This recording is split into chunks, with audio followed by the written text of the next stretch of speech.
Bonsoir.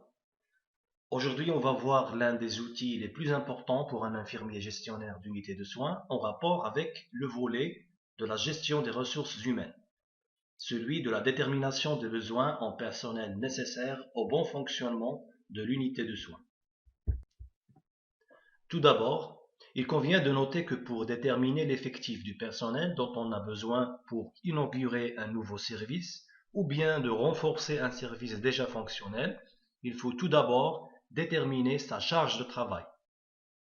La charge de travail est définie comme l'ensemble des tâches à accomplir pour assurer des soins aux personnes hospitalisées avec le maximum de sécurité.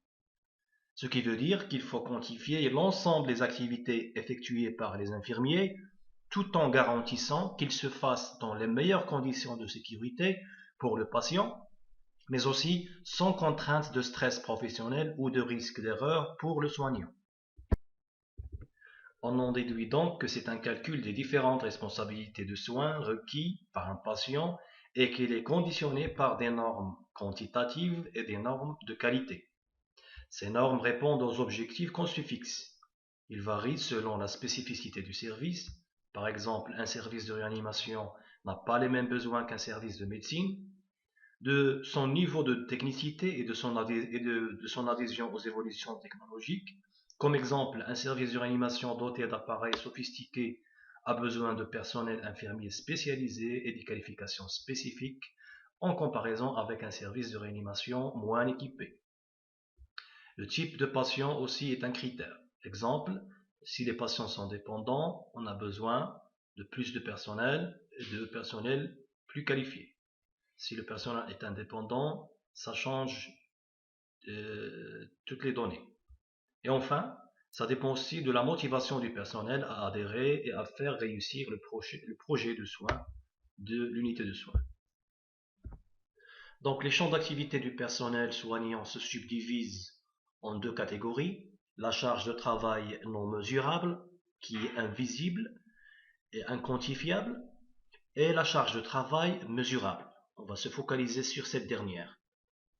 La charge de travail mesurable comprend les autres activités qui ne sont pas en relation avec les soins directement, comme la fonction managériale, les fonctions de la recherche et l'enseignement. Ça veut dire l'encadrement des étudiants et les autres activités, participation aux travaux de recherche et participation au rôle délégué par l'infirmier-chef. Les autres activités sont en relation avec les activités de soins. Ils sont, quant à eux, subdivisés en deux groupes. Les soins directs, qui regroupent les activités comprises dans la fonction relative aux soins. Il s'agit d'activités convergeant sur le malade individuellement et qui sont accomplies auprès de ce dernier. Par exemple, donner des soins, observer le malade, accompagner le malade, s'entretenir avec le malade et l'éduquer pour sa santé, évaluer les soins donnés au patient, etc. D'autres soins qui sont les soins indirects, qui regroupent les activités relevant des fonctions des soignants accomplies hors de la présence du patient. Par exemple, les soins, préparer le matériel, s'entretenir avec la famille, la gestion du personnel, contrôler ou informer le personnel, la gestion du service horaire de travail, le plan de travail. Autres activités par exemple comme boire une tasse de café à l'occasion d'une pause de travail, attendre le médecin, sont toutes des activités indirectes.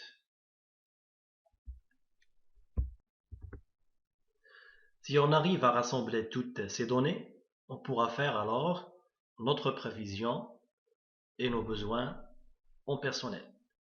Donc c'est quoi une prévision de l'effectif? C'est l'élaboration d'un projet de l'effectif en personnel à recruter, soit pour répondre au fonctionnement d'un nouvel hôpital ou d'un nouveau service de soins, ou d'imagerie ou d'hospitalisation, soit de combler l'écart entre l'effectif déjà existant dans un service qui fonctionne déjà, avec le standard minimum exigé par les normes, soit pour procéder au remplacement des départs en retraite. Les méthodes de calcul de la charge de travail. Pour établir un planning prévisionnel en personnel infirmier, il faut prendre en considération les normes suivantes. Premièrement, comptabiliser la charge de travail en soins infirmiers à dispenser à une population.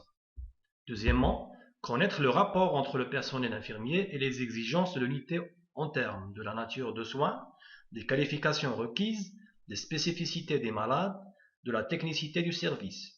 Par exemple, il ne convient pas de doter un service de réanimation uniquement en infirmier anesthésiste.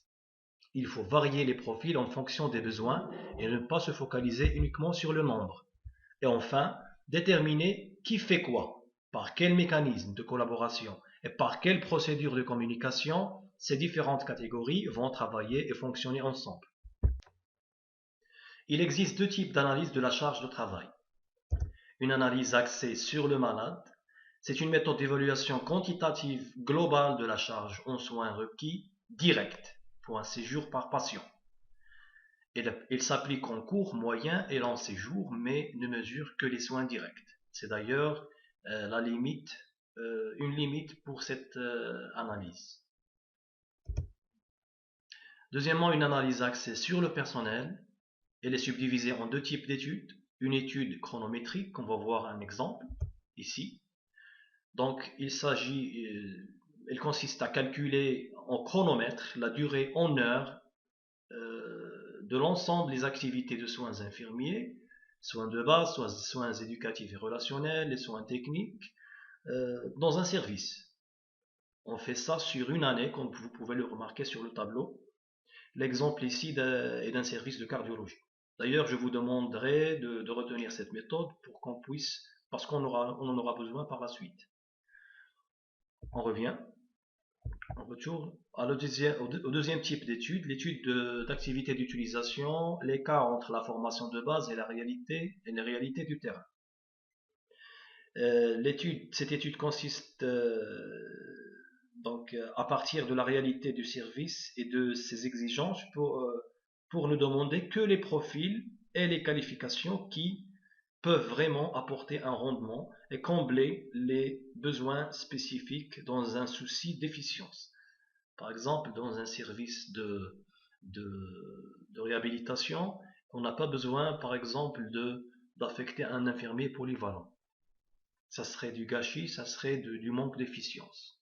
Donc ce type d'étude part de cette règle-là que je viens d'expliquer. Passons maintenant à la première méthode d'estimation des besoins en personnel. C'est la méthode empirique.